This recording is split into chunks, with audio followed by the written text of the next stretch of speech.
Hello दोस्तों, स्वागत है आपका जी के नॉलेज यूट्यूब चैनल पर। आज हम देखेंगे भारतीय संविधान के महत्वपूर्ण अनुच्छेद जो भाग 1 से भाग 3 तक है, मतलब भारत के संघ राज्य क्षेत्र से मौलिक अधिकार तक इस पार्ट 1 में कवर किया गया है और ये परीक्षा की दृष्टि से अति महत्वपूर्ण है। सारे अनुच्छेद एग्ज़ामों में आए हुए हैं और हर एग्ज़ाम में अनुच्छेद से 2-3 क्वेश्चन या फिर अनुच्छेद से संबंधित क्वेश्चन पूछते ही रहते हैं, तो ये सभी प्रतियोगी परीक्षाओं के लिए महत्वपूर्ण हैं। तो चलिए शुरू करते हैं। पहला भाग 1, जिसमें संघ एवं राज्य क्षेत्र का उल्लेख है। संविधान के भाग 1 में संघ एवं राज्य क्षेत्र का उल्लेख है, जिसमें अनुच्छेद 1 से 4 तक है।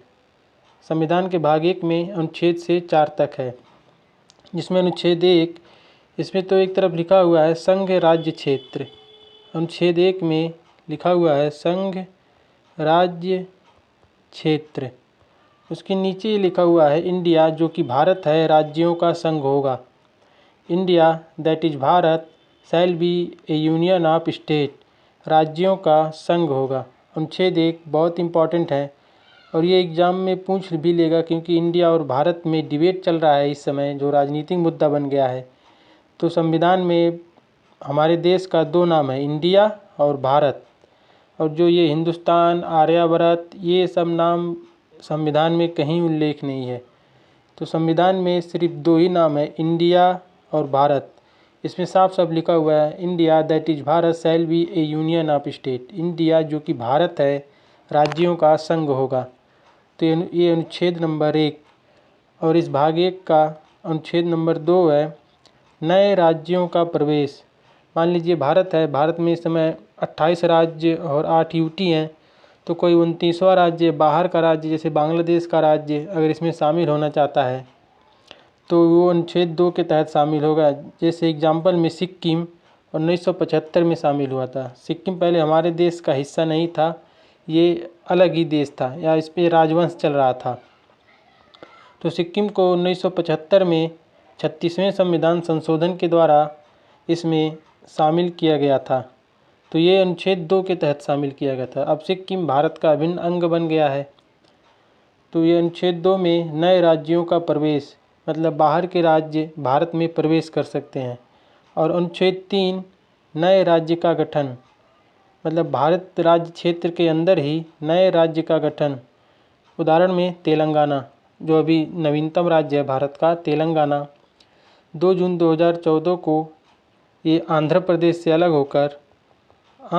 से अलग होकर एक नया राज्य बना था। और संसद यदि चाहे तो राज्यों की सीमा, नाम या क्षेत्र में परिवर्तन कर सकता है। संसद या किसी जो भारत क्षेत्र के अंदर है, वो किसी भी राज्य में उसकी सीमा या उसका नाम, उसका क्षेत्र परिवर्तन कर सकता है, और ये सारी शक्ति संसद को दी गई है। और ये अनुच्छेद 3 के तहत, जो अभी हाल ही में केरल विधानसभा ने एक प्रस्ताव केंद्र को भेजा है संसद में कि केरल का नाम बदल कर नया नाम केरलम कर दिया जाए, तो वो अनुच्छेद 3 के तहत बहुत इम्पॉर्टेंट है, परीक्षा में पूछेगा ही पूछेगा ये। नए राज्य का गठन, राज्यों की सीमा, नाम, क्षेत्र में परिवर्तन, अनुच्छेद 3। और ये सारी शक्ति संसद के पास है। यदि अगर संसद चाहे और राज्य ना चाहे तब भी संसद परिवर्तित कर सकता है, लेकिन राष्ट्रपति को राज्य से पूछना अनिवार्य है। तो चलिए अगला देखते हैं, भाग 2। संविधान के भाग 2 में नागरिकता का उल्लेख किया गया है। संविधान के भाग 2 में नागरिकता का उल्लेख किया गया, जो अनुच्छेद 5 से 11 है।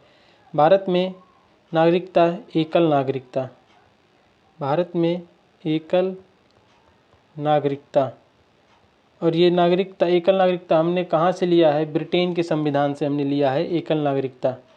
एकल नागरिकता मतलब यूपी का अलग नागरिक, बिहार का अलग नागरिक, भारत का अलग नागरिक, ऐसा नहीं है। जो भारत का नागरिक है वो भारत का ही नागरिक है। हालांकि अमेरिका के संविधान में ऐसा नहीं है। अमेरिका के संविधान में दोहरी नागरिकता है।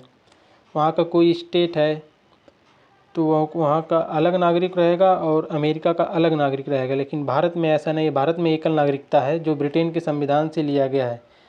और इसमें कुछ महत्वपूर्ण अनुच्छेद है परीक्षा के हिसाब से, और यही अनुच्छेद ही पूछे जाते हैं। ये मत कहिए बीच में अनुच्छेद 7 छूट गया, 8 छूट गया, वो इम्पोर्टेंट नहीं है जितना इम्पोर्टेंट ये है। अनुच्छेद 5 में ये उल्लेख किया गया है, संविधान के प्रारंभ में नागरिकता। संविधान जब लागू हुआ था, जब देश आज़ाद हुआ था, उसके बाद संविधान लागू हुआ, तो संविधान के प्रारंभ में नागरिकता किसको मिलेगी किसको नहीं मिलेगी इसके बारे में उल्लेख अनुच्छेद 5 में है। अनुच्छेद 6, पाकिस्तान से भारत आए लोगों की नागरिकता। आप जानते हैं जब देश आज़ाद हुआ था, देश दो भागों में टूट गया, पाकिस्तान और भारत, तो वहाँ के जो अल्पसंख्यक हिंदू थे या फिर अन्य लोग जो भारत आ गए थे, उनको किस हिसाब से नागरिकता दी जाएगी उसका उल्लेख अनुच्छेद 6 में दिया गया है। तो अनुच्छेद 6 में पाकिस्तान से भारत आए लोगों की नागरिकता का उल्लेख। अनुच्छेद 9, स्वेच्छा से किसी अन्य देश की नागरिकता ग्रहण करने पर स्वतः भारत की नागरिकता समाप्त हो जाएगी। यदि भारत का कोई नागरिक है और वो जाकर इंग्लैंड की नागरिकता ले लेता है या किसी अन्य विदेशी देश की नागरिकता ले लेता है, तो भारत की नागरिकता स्वतः समाप्त हो जाएगी। वो समाप्त करना चाहे या ना चाहे, वो अन्य देश की नागरिकता लेते ही भारत की नागरिकता स्वतः समाप्त हो जाएगी। इसका उल्लेख अनुच्छेद 9 में। अनुच्छेद 11, नागरिकता संबंधित कानून। नागरिकता संबंधित सभी कानून अधिकार संसद के पास हैं। नागरिकता संबंधी जितने भी कानून बनाएंगे, अधिनियम बनाएंगे, वो सारा संसद बनाएगा। जैसे नागरिकता अधिनियम 1955 हुआ था, नागरिकता एक्ट अधिनियम 1955, और इसमें अभी 2019 में सुधार हुआ था। इसमें 2019 में संशोधन हुआ था जिसको CAA कहते हैं, CAA। उसी को लेकर विरोध चल रहा था और उसमें CAA जो इसमें संशोधन हुआ है, इसमें ये कहा गया है कि बांग्लादेश, पाकिस्तान, अफ़गानिस्तान से आए हुए अल्पसंख्यक, जो वहाँ के अल्पसंख्यक हैं, और उसमें मुस्लिम को शामिल नहीं किया गया, इसी वजह से विरोध चल रहा था। तो ये सारे संशोधन संसद के पास है। अनुच्छेद 11, नागरिकता संबंधित कानून बनाने का अधिकार संसद के पास है। चलिए अगला देखते हैं, भाग 3 मूल अधिकार। अब यहाँ से शुरू होता है भाग 3 मूल अधिकार, फंडामेंटल राइट। मूल अधिकार हमने कहाँ से लिया है? अमेरिका के संविधान से मूल अधिकार लिया है। और संविधान के भाग 3 को भारत के संविधान का मैग्ना कार्टा कहा जाता है। मैग्ना कार्टा इसलिए कहा जाता है, मैग्ना कार्टा का मतलब अधिकार पत्र। मैग्ना कार्टा अधिकार पत्र, इसे ही अधिकार पत्र कहा जाता है। मैग्ना कार्टा को ही अधिकार पत्र कहा जाता है। तो इसमें अनुच्छेद 12 से 35 तक उल्लेख है। मौलिक अधिकार में अनुच्छेद 12 से 35 तक, जिसमें समता या समानता का अधिकार अनुच्छेद 14 से 18, समता या समानता का अधिकार अनुच्छेद 14 से 18, स्वतंत्रता का अधिकार अनुच्छेद 19 से 22, शोषण के विरुद्ध अधिकार अनुच्छेद 23 से 24, धार्मिक स्वतंत्रता का अधिकार अनुच्छेद 25 से 28, संस्कृति और शिक्षा संबंधी अधिकार अनुच्छेद 29 से 30, संवैधानिक उपचारों का अधिकार अनुच्छेद 32। ये इम्पोर्टेंट है, संवैधानिक उपचारों का अधिकार। आगे अभी चर्चा करेंगे कि ये क्यों इम्पोर्टेंट है। समता या समानता का अधिकार अनुच्छेद 14 से 18, स्वतंत्रता का अधिकार 19 से 22, शोषण के विरुद्ध अधिकार 23-24, धार्मिक स्वतंत्रता का अधिकार अनुच्छेद 25 से 28, संस्कृति और शिक्षा संबंधी अधिकार अनुच्छेद 29 से 30 और संवैधानिक उपचारों का अधिकार अनुच्छेद 32। देखते हैं अगला, इसमें अनुच्छेद 12 जिसमें लिखा गया राज्य की परिभाषा। भारत में जितने संस्थाएं या जितने राज्य हैं, किन किन को राज्यों में शामिल किया गया, राज्य का दर्जा दिया गया, उसकी परिभाषा अनुच्छेद 12 में है। अनुच्छेद 13, इसमें यह कहा गया है, संसद द्वारा बनाया गया कानून यदि मौलिक अधिकारों से असंगत है तो न्यायालय इस कानून को समाप्त कर सकता है। इसे ही न्यायिक पुनरावलोकन कहते हैं। मतलब संसद यदि कुछ ऐसा कानून बनाता है जिससे भारत के नागरिक की मौलिक अधिकारों का हनन होता है, तो सुप्रीम कोर्ट इस कानून को समाप्त कर सकता है, और इसे ही न्यायिक पुनरावलोकन कहते हैं। देखिए, न्यायिक पुनरावलोकन शब्द संविधान में प्रयोग नहीं हुआ है, लेकिन इसे ही न्यायिक पुनरावलोकन कहते हैं। संसद ऐसा कोई कानून नहीं बना सकता जिससे भारत के नागरिकों की मौलिक अधिकारों का हनन हो। इसका उल्लेख अनुच्छेद 13 में किया गया है। देखिए, अनुच्छेद 13 दो बार आ गया है। न्यायिक पुनरावलोकन। अनुच्छेद 14 विधि के समक्ष समता, विधि का शासन, रूल ऑफ लॉ। विधि के समक्ष समता का मतलब चाहे व्यक्ति कोई भी हो, कानून सबके लिए एक समान है, सबके लिए एक समान है। इसके कुछ अपवाद भी हैं, हालांकि जो राष्ट्रपति और राज्यपाल जैसे व्यक्ति हैं। और इसमें ही विधि का शासन, विधि के समक्ष समानता, विधि का शासन, ये दोनों ब्रिटेन से लिया गया है, ब्रिटेन के संविधान से लिया गया है। और न्यायिक पुनरावलोकन अमेरिका के संविधान से लिया गया है। इसको हम बाद में पढ़ेंगे कि किस देश से कौन सा स्रोत लिया गया है हमारे संविधान में, एक वीडियो इस पर भी हम देखेंगे। तो अनुच्छेद 14 विधि के समक्ष समता, विधि का शासन। अनुच्छेद 15 के 1 में, अनुच्छेद 15 का 1, धर्म, जाति, लिंग, वंश व जन्मस्थान के आधार पर भेदभाव का निषेध। अनुच्छेद 15 में ये कहा गया है, धर्म, जाति, लिंग, वंश व जन्मस्थान के आधार पर भेदभाव का निषेध किया गया है। जो शिक्षण संस्थानों में है। और अनुच्छेद 16 इसमें तो आरक्षण, अनुच्छेद 15(6), अनुच्छेद 16(6), 15 में शिक्षण संस्थान है और अनुच्छेद 16 में है लोक नियोजन, पब्लिक एम्प्लॉयमेंट, मतलब सरकारी नौकरी। आरक्षण का प्रावधान इसी अनुच्छेद 16 में है और 15(6) में। इन दोनों में 103वां संविधान संशोधन 2019 आर्थिक रूप से कमज़ोर वर्ग को 10% आरक्षण दिया गया था, जिसे EWS कहते हैं। तो 103वां संविधान संशोधन, ये इम्पॉर्टेंट है। 103वां संविधान संशोधन, EWS को 10% आरक्षण दिया गया था। अगला देखते हैं अनुच्छेद 16, लोक नियोजन में या पब्लिक एम्प्लॉयमेंट में अवसर की समानता, और इसमें ही आरक्षण है। आरक्षण का उल्लेख अनुच्छेद 16 में ही किया गया है। आरक्षण पे जितना डिबेट करेंगे वो बढ़ता ही जाएगा। तो लोक नियोजन में या सरकारी नौकरी में आरक्षण की बात संविधान के अनुच्छेद 16 में की गई है। अनुच्छेद 17 अस्पृश्यता का अंत, जिसे हम अनटचेबिलिटी या छुआछूत कहते हैं। तो अनुच्छेद 16 इसका अंत अनुच्छेद 17 में किया गया है, अस्पृश्यता का अंत। देखिए, संविधान में यही लिखा गया है, इसको अनटचेबिलिटी या हम वैसे ही छुआछूत कह देते हैं। ये छुआछूत सब संविधान में प्रयोग नहीं किया गया है। इसमें यही अनुच्छेद 17 अस्पृश्यता का अंत। अनुच्छेद 18 उपाधियों का अंत। अनुच्छेद 18 उपाधियों का अंत, व्यक्ति कोई भी उपाधि अपने नाम के साथ नहीं लगा सकता। जैसे कोई पद्मश्री से सम्मानित है, कोई पद्मश्री से सम्मानित है या कोई पद्म विभूषण से सम्मानित है, तो अपने नाम के आगे पद्मश्री या पद्म विभूषण नहीं लगा सकता, क्योंकि अनुच्छेद 18 में ऐसा ही लिखा गया उपाधियों का अंत, जिसमें सेना व शिक्षा अपवाद हैं। सेना और शिक्षा के लोग ये टाइटल लगा सकते हैं। जैसे शिक्षा में कोई PhD कर लिया तो डॉक्टर की उपाधि लगा सकता है। सेना में कर्नल, मार्शल, ये सब उपाधि सेना में लगा सकते हैं। तो सेना और शिक्षा में ये लागू नहीं है। अगला देखते हैं भाग 3 मूल अधिकार। ये भी तो भाग 3 मूल अधिकार का ही पार्ट है। अनुच्छेद 19, अनुच्छेद 19 में 6 तरह की स्वतंत्रता का अधिकार है। इसमें पहले 7 तरह के स्वतंत्रता का अधिकार था, 7 तरह के मौलिक अधिकार, लेकिन वर्तमान में 6 तरह के हैं, क्योंकि अनुच्छेद 19F संपत्ति का अधिकार जिसमें था वो 44वां संविधान संशोधन 1978 के द्वारा हटा दिया गया और अनुच्छेद 300 क में जोड़ दिया गया। 300 क जो संविधान के भाग 12 में है उसमें जोड़ दिया गया और इसे कानूनी अधिकार बना दिया गया। संपत्ति का अधिकार जो मौलिक अधिकार था, इसे अब कानूनी अधिकार बना दिया गया। अनुच्छेद 300 क संशोधन 44वां संविधान संशोधन 1978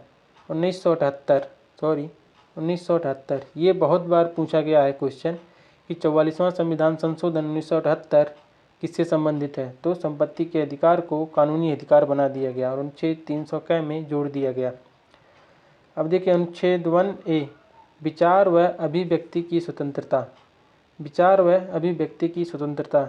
व्यक्ति अपने विचारों को किसी के सामने रख सकता है, इसकी स्वतंत्रता हमें अनुच्छेद 19(1)(a) से मिली हुई है। और इसमें चुप रहने का भी अधिकार है, इसमें चुप रहने का भी अधिकार है। विचार और अभिव्यक्ति की स्वतंत्रता अनुच्छेद 19(1)(a), ये बहुत बार पूछा जाता है, विचार एवं अभिव्यक्ति की स्वतंत्रता। अब देखिए अनुच्छेद 1b, इसमें 6 तरह के हैं ना, पहले 7 तरह के थे, अब 6 तरह के हैं। अनुच्छेद 20, शांतिपूर्वक बिना हथियारों के एकत्रित होने और सभा करने की स्वतंत्रता। इसमें शांतिपूर्वक बिना हथियारों के एकत्रित होने और सभा करने की स्वतंत्रता, जैसे कई लोग सभा करते हैं ना, उसकी स्वतंत्रता में अनुच्छेद 19(1)(b) से मिली हुई है। अनुच्छेद 19(1)(c), संघ बनाने की स्वतंत्रता।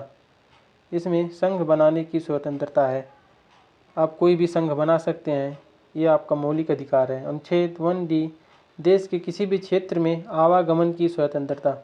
आप देश के किसी भी क्षेत्र में बिना रोक टोक जा सकते हैं, लेकिन कुछ स्थानों को छोड़कर जहाँ पे सरकार ने रिस्ट्रिक्टेड बोर्ड लगा रखा है, आप वहाँ नहीं जा सकते।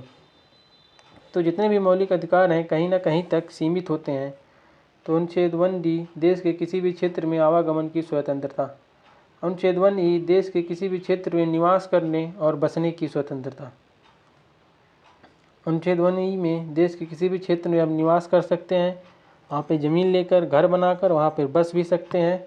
और एक और अनुच्छेद इसमें छूट गया है, अनुच्छेद 1g, ये आप कोई भी व्यापार एवं जीविका चलाने की स्वतंत्रता। व्यापार एवं जीविका चलाने की स्वतंत्रता। अब इसमें 6 मौलिक अधिकार हो गए। तो व्यापार एवं आप कोई भी अपना जीवन यापन करने के लिए कोई भी व्यापार चला सकते हैं, इसकी स्वतंत्रता संविधान के अनुच्छेद 19(1)(g) में है। कोई भी व्यापार मतलब ऐसा नहीं कि जो इलीगल है या गैर कानूनी है वो व्यापार आप नहीं कर सकते हैं। जो व्यापार संवैधानिक या वैधानिक है आप वही व्यापार कर सकते हैं अपनी जीविका चलाने के लिए। तो अनुच्छेद 1g और अनुच्छेद 19 में कुल 6 प्रकार के मौलिक अधिकारों का उल्लेख किया गया है। चलिए अगला देखते हैं। अनुच्छेद 20, दोष सिद्धि से संरक्षण। अनुच्छेद 20 में कहा गया दोष सिद्धि से संरक्षण, एक अपराध के लिए 2 बार अगर व्यक्ति चोरी एक बार किया है और एक बार वो सज़ा पा चुका है तो उसे दोबारा सज़ा नहीं दे सकते हैं। ये दोष सिद्धि से संरक्षण अनुच्छेद 20 में लिखा हुआ है। और इसमें ये भी लिखा हुआ है स्वयं के खिलाफ गवाही करने के लिए कोई आपको बाध्य नहीं कर सकता। अगर कोई मुजरिम है या पुलिस उसको पकड़ कर ले गई है तो ज़बरदस्ती उससे स्वयं के खिलाफ गवाही नहीं करा सकती। इसलिए जो न्यायालय होते हैं वो पुलिस की या पुलिस का दिया गया बयान मान्य नहीं करते हैं। स्वयं के खिलाफ गवाही के लिए बाध्य नहीं, ये अनुच्छेद 20 में है। अनुच्छेद 21, प्राण एवं दैहिक स्वतंत्रता का अधिकार। प्राण एवं दैहिक स्वतंत्रता का अधिकार, ये अनुच्छेद सबसे बड़ा आर्टिकल है हमारे संविधान में, सबसे बड़ा अनुच्छेद यही अनुच्छेद 21 है। अनुच्छेद 21 में ही बहुत सारे हैं, सोने का अधिकार, चलने का अधिकार, घूमने का अधिकार, ये सब अनुच्छेद 21 में ही है। और अनुच्छेद 21A, जिसे बाद में जोड़ा गया सन 2002 में 86वां संविधान संशोधन करके, और इसमें है शिक्षा का अधिकार। बहुत इम्पॉर्टेंट है, मोस्ट, ये कई परीक्षा में कई बार पूछा गया है, एक ही परीक्षा में कई बार पूछा गया है ये कि अनुच्छेद 21A में क्या है। 86वां संविधान संशोधन 2002, अनुच्छेद 21, शिक्षा का अधिकार। पहले शिक्षा का अधिकार मौलिक अधिकार नहीं था, लेकिन 86वां संविधान संशोधन करके शिक्षा के अधिकार को मौलिक अधिकार कर दिया गया। अगला अनुच्छेद 23, मानव दुर्व्यापार और बालात श्रम निषेध। मानव अंगों का क्रय विक्रय पर रोक। देखिए ये शोषण के विरुद्ध अधिकार है, शोषण के विरुद्ध अधिकार। मानव का आप व्यापार नहीं कर सकते, जैसे किसी मानव को आप खरीद या बेच नहीं सकते, ना ही उसके अंगों को आप खरीद और बेच सकते हैं। और इसमें बालात श्रम पर रोक है, बालात श्रम पर रोक या निषेध है। आप बच्चों से काम नहीं करवा सकते हैं, ऐसा इस संविधान के अनुच्छेद 23 में कहा गया है। अनुच्छेद 24 कारखानों में बच्चों के नियोजन पर रोक। कारखानों में 0 से 14 वर्ष तक के बच्चे काम नहीं कर सकते हैं, चाहे परिस्थिति कैसी भी हो। वो कारखानों में बच्चे 14 वर्ष तक काम नहीं कर सकते हैं, ये अनुच्छेद 24 में है। अगला अनुच्छेद 25 अंतःकरण की स्वतंत्रता। अंतःकरण की स्वतंत्रता ये धार्मिक स्वतंत्रता का भाग है। इसमें नागरिक कोई भी धर्म माने या कोई भी धर्म की पालना करे या कोई भी धर्म न माने या किसी भी धर्म का प्रचार प्रसार करे, ये अनुच्छेद 25 में है। अनुच्छेद 25 में अंतःकरण की स्वतंत्रता है। व्यक्ति कोई भी धर्म माने, ये उसकी अपनी मर्जी है। वो हिंदू है, इस्लाम बन सकता है, इस्लाम है, सिख बन सकता है या बौद्ध बन सकता है, ये अनुच्छेद 25 में कहा गया है। अनुच्छेद 27 अल्पसंख्यकों के हितों का संरक्षण। इसमें अब अल्पसंख्यक कौन कौन है? अल्पसंख्यक जैसे हो गए हिंदू, तो अल्पसंख्यक नहीं, बहुसंख्यक हैं। जिनकी मात्रा कम हो उन्हीं को अल्पसंख्यक में रखा जाता है, जैसे बौद्ध है, जैन है, सिख हैं, इस्लाम है, मुस्लिम है। इन सबको अल्पसंख्यक की कैटेगरी में रखा गया है। तो उनके हितों का संरक्षण अनुच्छेद 27 में। अनुच्छेद 30 अल्पसंख्यक अपना शिक्षण संस्थान की स्थापना कर सकता है तथा उसका प्रशासन भी कर सकता है। अल्पसंख्यक अपने संस्कृति को आगे बढ़ाने के लिए अपना शिक्षण संस्थान की स्थापना कर सकता है। उदाहरण में आप मदरसा देख लीजिए। उदाहरण में मदरसा, जहाँ छोटे बच्चों को इस्लाम धर्म से संबंधित शिक्षाएं दी जाती हैं, वो तो उसका प्रावधान अनुच्छेद संविधान के भाग 3 के अनुच्छेद 30 में दिया गया है कि अल्पसंख्यक अपना शिक्षण संस्थान की स्थापना कर सकता है तथा प्रशासन कर सकता है। यह अनुच्छेद 30 में है। अगला अनुच्छेद 32 और सबसे ज़्यादा पूछा जाने वाला अनुच्छेद 32 संवैधानिक उपचारों का अधिकार। यदि आपका मौलिक अधिकार हनन होता है या राज्य के द्वारा हनन किया जाता है या किसी व्यक्ति के द्वारा हनन किया जाता है, तो आप सीधे सुप्रीम कोर्ट जा सकते हैं। चाहे हाई कोर्ट जाएं या ना जाएं, आप सीधे सुप्रीम कोर्ट जा सकते हैं। और सुप्रीम कोर्ट इसके तहत 5 प्रकार की रिट जारी कर सकता है: बंदी प्रत्यक्षीकरण, परमादेश, प्रतिषेध लेख, उत्प्रेषण, अधिकार परीक्षा। तो अनुच्छेद 32 के तहत सुप्रीम कोर्ट कितने प्रकार की रिट जारी करेगा? 5 प्रकार की रिट। ये भी क्वेश्चन बहुत बार पूछा गया है कि अनुच्छेद 32 के तहत सुप्रीम कोर्ट कितने प्रकार की रिट जारी करेगा? 5 प्रकार की रिट। डॉक्टर भीमराव अम्बेडकर ने इसे संविधान की आत्मा कहा है। तो अनुच्छेद 32 को ही बाबा साहब भीमराव अम्बेडकर ने संविधान की आत्मा कहा है। ये भी क्वेश्चन पूछा गया है कि भीमराव अम्बेडकर के अनुसार संविधान की आत्मा कौन सा है? ऑप्शन दे देगा, प्रस्तावना है, या अनुच्छेद 32 है, या अनुच्छेद 40 है, या अनुच्छेद 19 है। तो अम्बेडकर जी ने अनुच्छेद 32 को संविधान की आत्मा कहा है। अगला देखते हैं अनुच्छेद 33 सैन्य बलों के मौलिक अधिकार सीमित करने का अधिकार। देखिए, सैन्य बलों के मौलिक अधिकार को सीमित कर सकती है, क्योंकि अब चाहे पुलिस हो या सेना हो, ऐसा नहीं कह सकती कि मैं 15 घंटा ड्यूटी नहीं कर सकता, मुझे तो 12 घंटा या 8 ही घंटा का अधिकार है।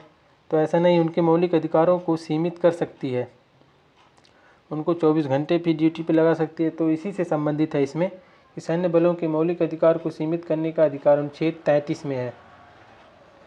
अनुच्छेद 34 अगर किसी स्थान पर मार्शल लॉ या सैन्य कानून लगा हुआ है तो संसद नागरिकों के मूल अधिकार को सीमित कर सकता है। जैसे कुछ दिन पहले नागालैंड में लगा था मार्शल लॉ या सैन्य कानून, तो वहाँ के लोगों को मूल अधिकार को सीमित किया गया था। लेकिन अनुच्छेद 20 और 21 इसके अपवाद हैं। अनुच्छेद 20 और 21 को सीमित नहीं कर सकते। अनुच्छेद 20 और 21 किसी भी हालत में ये लागू ही रहते हैं हर व्यक्ति के ऊपर। तो चलिए, आज के लिए इतना ही। उम्मीद है कि वीडियो पसंद आई होगी और इसका नेक्स्ट पार्ट हम नेक्स्ट वीडियो में देखते हैं। तो चलिए मिलते हैं नेक्स्ट वीडियो में। ओके।